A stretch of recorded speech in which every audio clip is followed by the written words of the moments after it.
கொடிக்கம்பம் சாய்ந்ததால்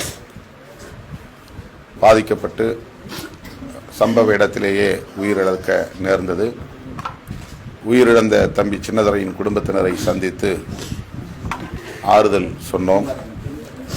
குறிப்பாக அவருடைய தாயார், அவருடைய மனைவி கமலி மற்றும் அவருடைய குடும்பத்தை சார்ந்த உறவினர்களை சந்தித்து ஆறுதல் கூறினோம்.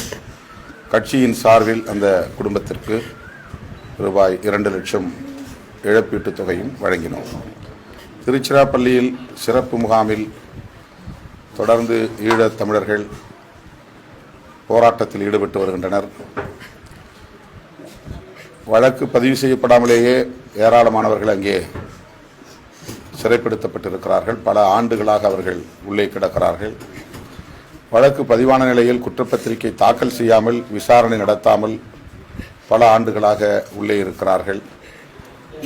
எனவே அவர்களை விடுதலை செய்ய வேண்டும் என்கிற குரல் பரவலாக ஒலிக்கிறது.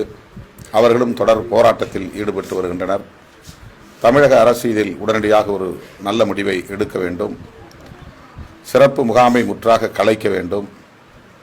அவர்கள் அனைவரையும் பல 10 ஆண்டுகளாக அவர்கள் சிறையில் இருக்கிற காரணத்தினால் விடுதலை செய்ய வேண்டும் என்று விடுதலை சிறுத்தைகள் கட்சியின் சார்பில் வலியுறுத்துகிறோம். தமிழக அரசு மட்டும் இதற்கு பொறுப்பில்லை, மத்திய அரசும் இதற்கு பொறுப்பேற்க வேண்டும். பெரிய பெரிய கார்ப்பரேட் நிறுவனங்களுக்கெல்லாம் 24 மணி நேரமும் சலுகை கட்டணத்தில், சில இடங்களில் கட்டணம் இல்லாத வகையில் மின்சாரத்தை விநியோகம் செய்யக்கூடிய நிலையை நாம் பார்க்கிறோம்.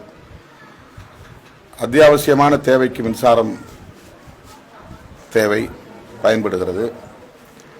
மருத்துவமனைகள், குறிப்பாக ஆபரேஷன் தியேட்டர்ஸ்,